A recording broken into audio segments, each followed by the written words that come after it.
Tenga cada uno de ustedes una buena noche. Sean bienvenidos a la iglesia, que Dios le bendiga. Le doy gracias a Dios primeramente por la oportunidad, por el privilegio. Le doy gracias a mi pastor también por la oportunidad y por la confianza de tenernos en este lugar. Y le doy las gracias a usted también por hacerse presente en esta noche y venir a escuchar palabra de Dios. ¿Cuántos están listos? Amén. Vamos a abrir nuestra Biblia en el libro de Lucas 23. Lucas 23.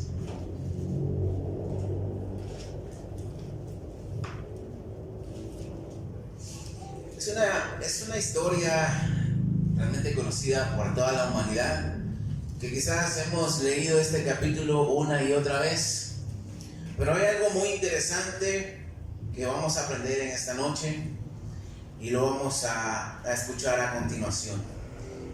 En esta noche le doy gracias a Dios. No sé si usted ha visto fotos antiguas del centro de la municipalidad y de varios lugares de Guatemala. No sé si usted las ha visto en blanco y negro. Yo he visto algunas de los años 50, 60, 70 y ha cambiado todo. ¿Cuántos dicen? Ha sido muy diferente. En la actualidad ha sido muy diferente, muy distinto. La municipalidad de Guatemala tiene una frase que dice: cambia, todo cambia. Cambia tú también. Un compañero del trabajo, que es el mismo de siempre, escucha una canción casi todos los días. Él le gusta mucho escuchar, ver los videos en Facebook de esos que van a cantar audiciones a ciegas, no sé cómo se llama, pero él escucha una canción de un participante que dice: cambia, cambia, todo cambia, dice esta canción. Y yo le digo: cambia de canción porque me tenés aburrido, le digo, porque todos los días la escucha.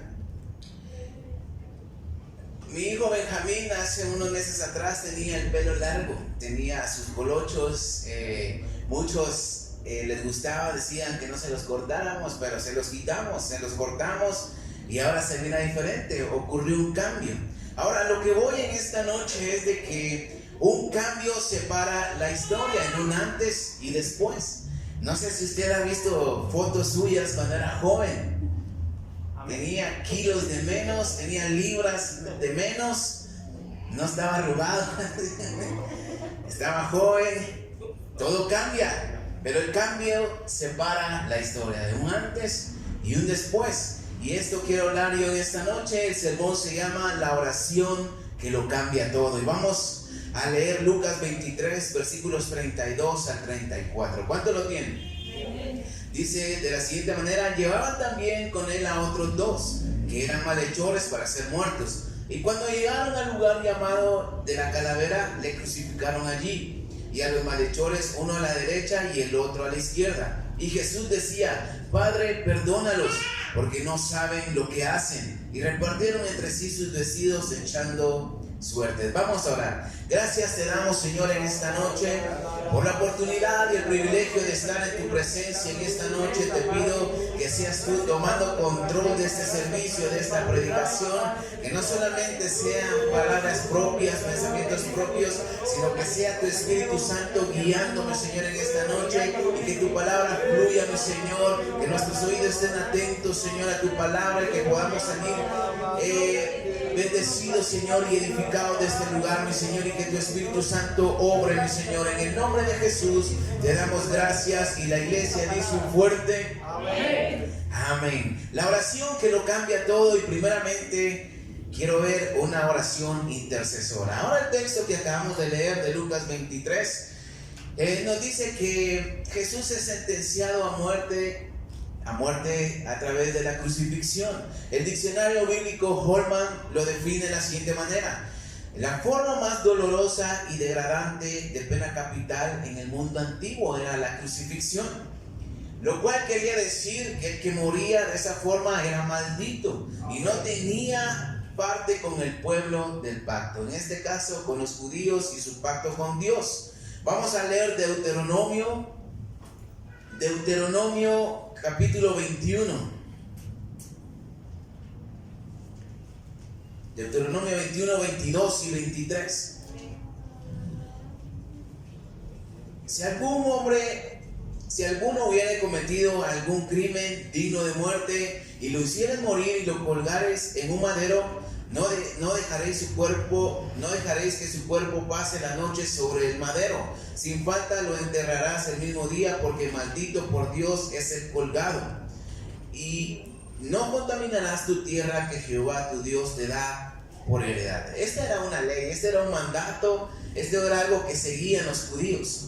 Por eso de que lo crucifican, al Señor Jesús lo crucifican en un madero, en una cruz, porque prácticamente ellos estaban diciendo: este Jesús no tiene parte con nosotros en el pacto con Dios, entre nuestro pueblo y Dios. A él no lo reconocían como el Mesías. Siempre hubo un rechazo hacia Jesús. ¿Cuántos dicen amén? No lo reconocían como el Hijo de Dios, sino que más bien en muchas ocasiones la gente decía: no es este el carpintero, no es este el hijo de José y sus hermanos que están aquí con nosotros. O sea, no lo reconocían como el Hijo de Dios, como el enviado de Dios, como el ungido de Dios. No lo reconocían, sino que siempre hubo un rechazo hacia Jesús y su ministerio. Siempre buscaban la ocasión para hacerle caer, porque no creían en él como el Mesías. Jesús muchas veces siempre invitaba a la gente a través de su evangelismo a que buscaran el reino de Dios a través de lo que él les enseñaba, a través de lo que él les decía. Y él siempre decía y predicaba que él hacía la voluntad del Padre, que no hacía nada por sí mismo, sino que lo que su Padre en el cielo le había enviado a decir, eso era lo que decía. Y esto le caía mal a los fariseos, a los judíos, a la gente, porque no lo aceptaban como el Hijo de Dios. Para ellos el Mesías debía ser diferente, alguien que los librara de la opresión romana, alguien que los ayudara quizás como gobierno, que los estableciera, que estableciera su reino en este lugar. Pero el Señor no vino a eso, sino que vino a salvarnos. ¿Cuántos dicen amén? Por eso no lo aceptaban, porque lo miraban como un simple rabí o como el simple carpintero hijo de José. Entonces, mis hermanos, cuando los fariseos, los sacerdotes y todos los gobernantes le pidieron a Pilato que crucificaran a Jesús, ellos lo estaban sacando de su religión, de su cultura, y especialmente, primeramente, lo estaban sacando de su vida, con la muerte más dolorosa, porque para ellos Jesús no tenía parte con ellos. Lucas 23, 20, el texto principal. Vamos a leer Lucas 23, 20, dice: les habló otra vez Pilato queriendo soltar a Jesús, pero ellos volvieron a dar voces diciendo: crucifícale, crucifícale. Vamos a seguir leyendo. Él les dijo por tercera vez: pues ¿qué mal ha hecho este? Ningún delito digno de muerte hallado en él.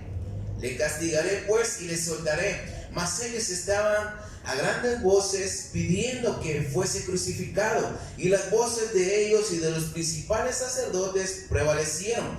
Entonces Pilato sentenció que se hiciese lo que ellos pedían, y les soltó a aquel que había sido echado en la cárcel por sedición y homicidio, a quien habían pedido, a Barrabás, y entregó a Jesús a voluntad de ellos. Y ellos le dieron la peor muerte al Señor Jesucristo a través de la crucifixión. Y de esta forma ellos demostraban de que no lo querían, no tenían misericordia por él, ni siquiera tenían un poco de amor hacia el Señor Jesús, sino que más bien lo rechazaban por lo que él predicaba, por lo que él decía. No tiene nada que ver con nosotros. Eso era lo que demostraban los judíos al crucificar al Señor Jesús en esa cruz.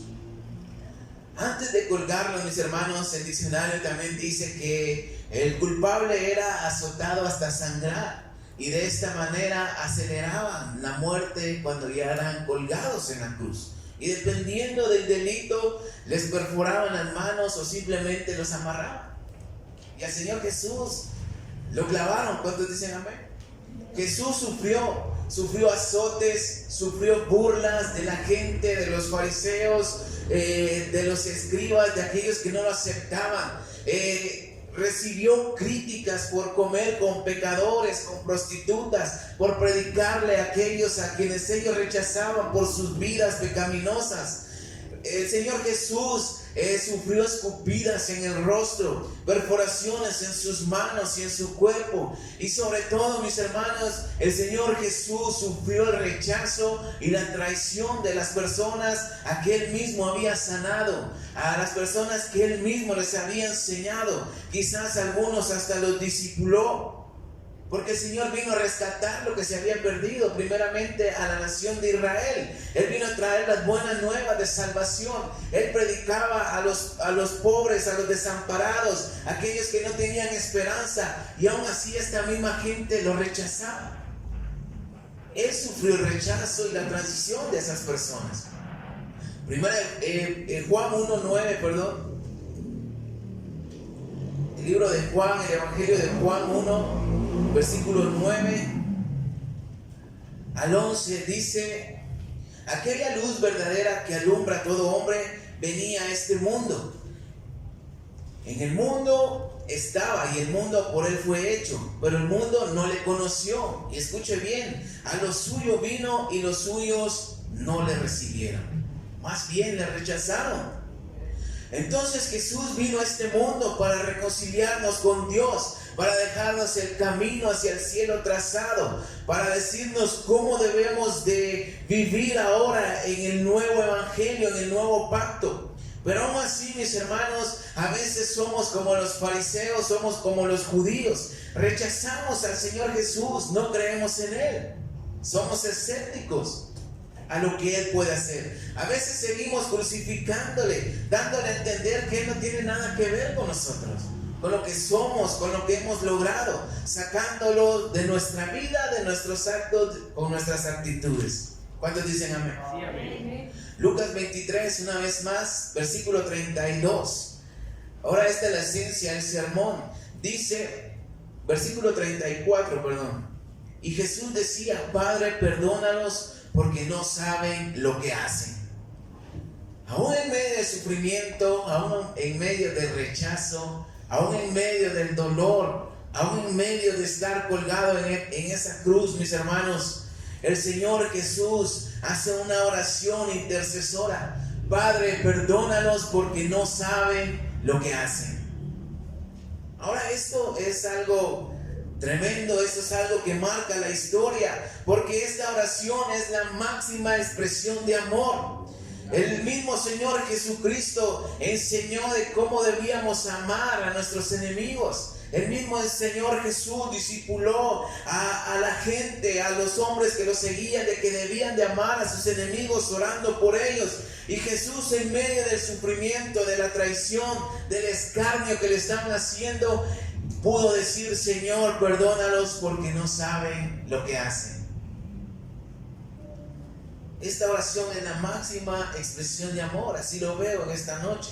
Una oración pequeña, pero una oración poderosa que cambió la historia de la humanidad y lo sigue haciendo hasta el día de hoy. Esta oración intercesora, mis hermanos, nos libra de la condenación eterna. Esta oración intercesora nos abre el camino hacia el perdón. Esta oración intercesora, mis hermanos, es poderosa para cambiarlo todo. ¿Cuánto lo creen? Esta oración es intercesora porque la hizo aquel que estaba siendo rechazado como el Salvador del mundo. Esta oración es intercesora porque la hizo Jesús por nosotros.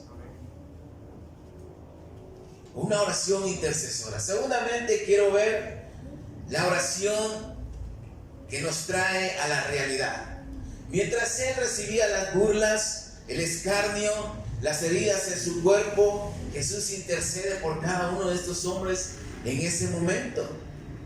Perdónalos, Padre, porque no saben lo que están haciendo. Ahora, la realidad de la humanidad, mis hermanos, queda evidente con esta oración.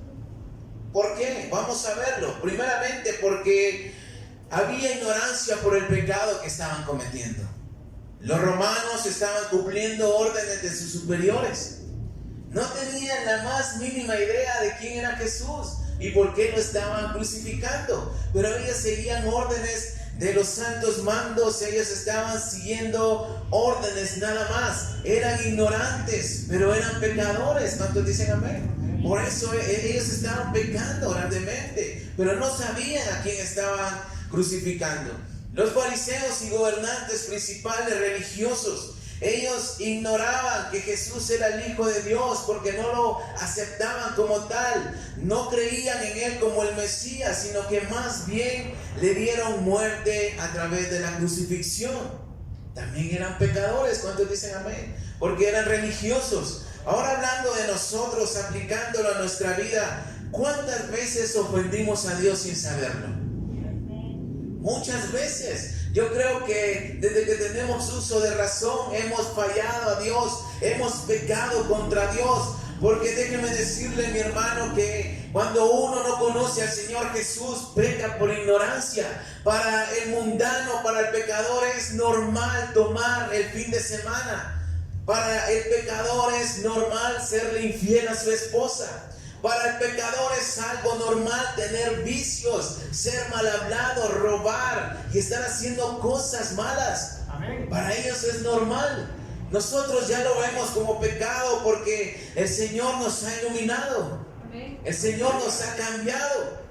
Nos ha quitado esa venda de los ojos. Pero cuando no conocíamos al Señor, vivíamos ofendiendo a Dios con nuestra forma de vivir. Amén. ¿Cuántas veces ofendimos a Dios?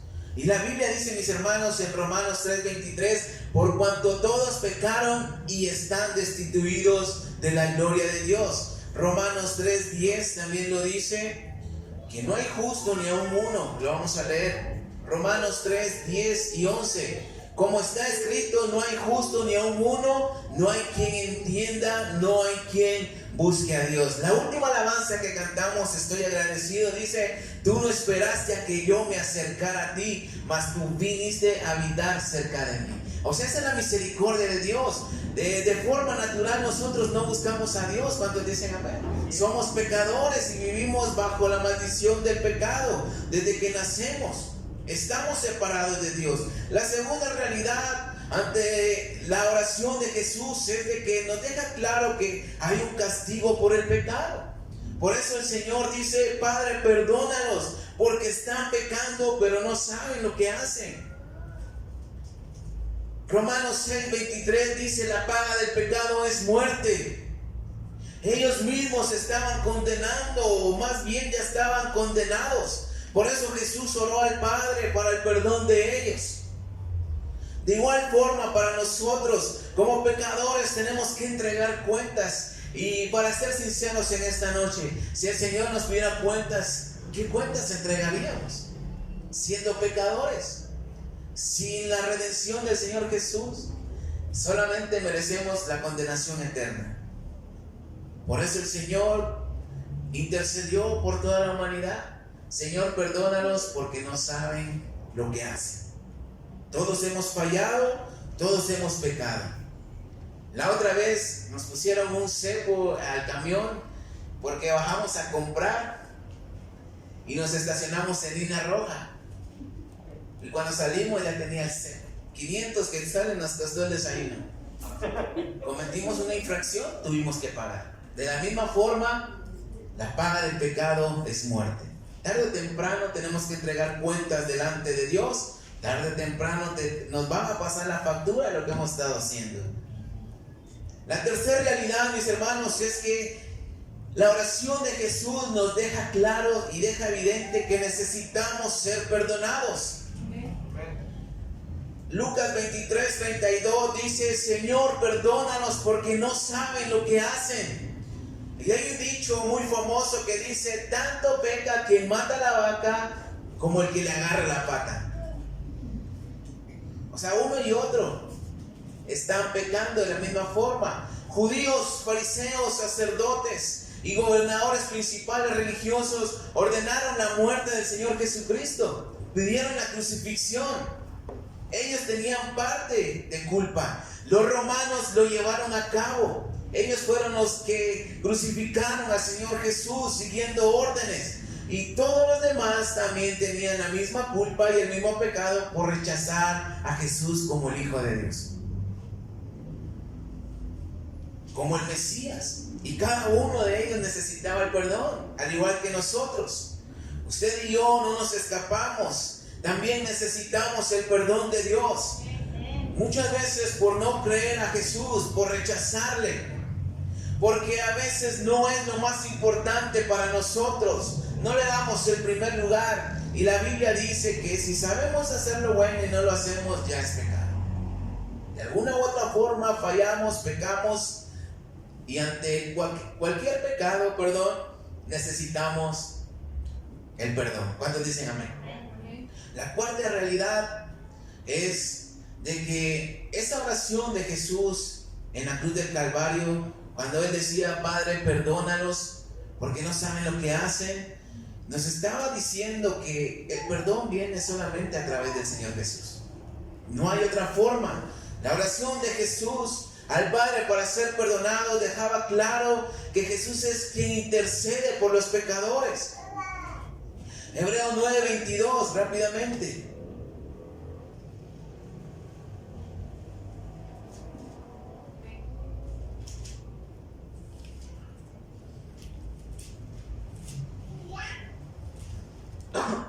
Hebreos 9:22, ¿cuánto lo tienen? Y casi todo es purificado según la ley, con sangre, y sin derramamiento de sangre no se hace remisión. Sin derramamiento de sangre no hay remisión. Solamente Jesús ha dado su vida por nosotros. Solamente Jesucristo fue capaz de derramar toda su sangre para el perdón de nuestros pecados. Él es el sacrificio perfecto. ¿Cuánto lo entienden? Jesús es el sacrificio perfecto. Como le dice el apóstol Pedro, hemos sido comprados con precio de sangre. La sangre de Jesús nos limpia y nos perdona de todo pecado. Como lo dice Hebreos 9:22, sin derramamiento de sangre no hay remisión de pecados. Si Jesús no derrama su sangre, mis hermanos, no estuviéramos siendo perdonados. Cuando Jesús ora por ellos y por toda la humanidad, está diciendo que tenemos que reconocerlo como el Hijo de Dios, como el Mesías, el Hijo de Dios, para que puedan ser perdonados. Primera de Juan 2:1 y versículo 2 dice, hijitos míos, estas cosas os escribo para que no pequéis. Y si alguno hubiere pecado, abogado tenemos para con el Padre, a Jesucristo el justo. Abogado tenemos para con el Padre, a Jesucristo el justo. Los judíos lo rechazaban y lo sacaron de su pueblo, de su pacto que tenían con Dios. Pero prácticamente cuando Jesús da su vida y hace esta oración pequeña pero poderosa, prácticamente está diciendo, ustedes me están sacando de su vida y de su pacto con Dios, pero ahora yo soy el nuevo pacto para estar con Dios. ¿Cuántos me entienden? Juan 14:6, capítulo 15 y Hechos 4:12, estos pasajes bíblicos nos dejan claro a nosotros que si creemos el cielo, primero debemos de creer en el Señor Jesucristo, arrepentirnos de nuestros pecados y pedirle perdón a Él por nuestros pecados. Porque Él es el que intercede por nosotros, solamente a través de Jesús. Entonces, mis hermanos, en esta noche, la oración intercesora de Jesús pone en claro estas cuatro realidades. Sin Jesús no podemos hacer nada en esta noche. Terceramente, quiero hablar la oración que aún sigue siendo contestada.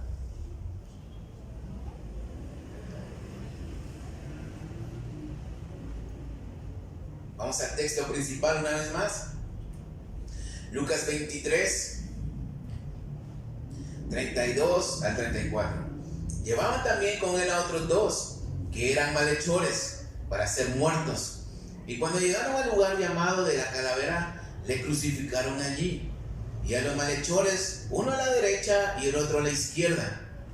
Y Jesús decía, Padre, perdónalos porque no saben lo que hacen. Esta oración marcó y sigue marcando la historia. porque esta oración va directa a Dios. Esta oración, mis hermanos, lleva 2000 años. Y hasta que el Señor Jesucristo venga por su iglesia, esta oración sigue siendo vigente. Amén. Señor, perdónalos porque no saben lo que hacen. Vamos a seguir leyendo versículo 35 al 43. Y el pueblo estaba mirando, y aún los gobernantes se burlaban de él, diciendo: a otro salvó, sálvese a sí mismo, si este es el Cristo, el escogido de Dios. Los soldados también escarnecían, acercándose y presentándole vinagre y diciendo: si tú eres el rey de los judíos, sálvate a ti mismo. Había también sobre él un título escrito con letras griegas, latinas y hebreas: este es el rey de los judíos.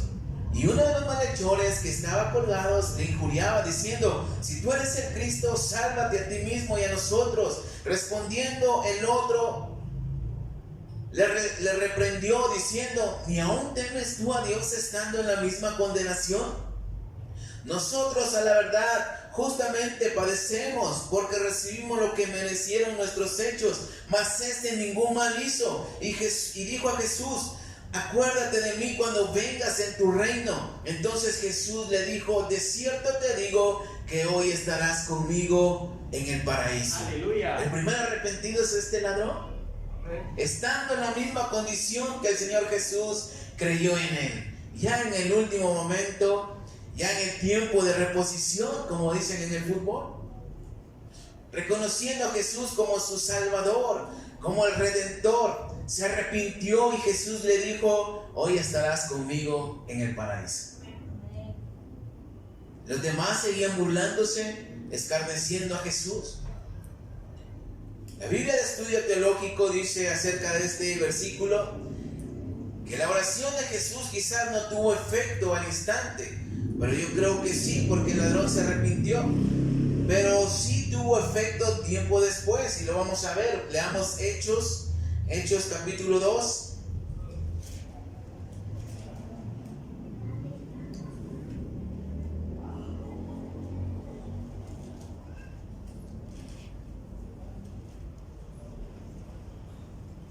Hechos 2 del 22 al 24. Fue el día del Pentecostés, cuando fueron llenos con el Espíritu Santo y cada quien hablaba una lengua extraña, pero para otros que estaban ahí les podían entender. Dice la palabra de Dios, Hechos 2, 22 al 24: varones israelitas, oíd estas palabras. Jesús Nazareno, varón aprobado por Dios, palabras del apóstol Pedro, entre nosotros con las maravillas, prodigios y señales que Dios hizo entre vosotros por medio de él, como vosotros mismos sabéis. A este, entregado por el determinado consejo y anticipado conocimiento de Dios, prendisteis y matasteis por manos de inicuos, crucificándole, al cual Dios levantó, suelto de dolores de la muerte, por cuanto era imposible que fuese retenido por ella. Versículo 32 y 33. A este Jesús resucitó Dios, de lo cual nosotros somos testigos. Así que, exaltado por la diestra de Dios y habiendo recibido del Padre la promesa del Espíritu Santo, ha derramado esto que vosotros veis y oís. Versículos 37 y 38. Al oír esto se compungieron de corazón y dijeron a Pedro y a los apóstoles: varones hermanos, ¿qué haremos? Pedro les dijo: arrepentíos y bautícese cada uno de vosotros en el nombre de Jesucristo para perdón de los pecados, y recibiréis el don del Espíritu Santo. Y lo demás es historia, porque la Biblia dice, si usted sigue leyendo en su casa, que tras el discurso o la predicación de Pedro se salvan 3,000 o 5,000 hombres.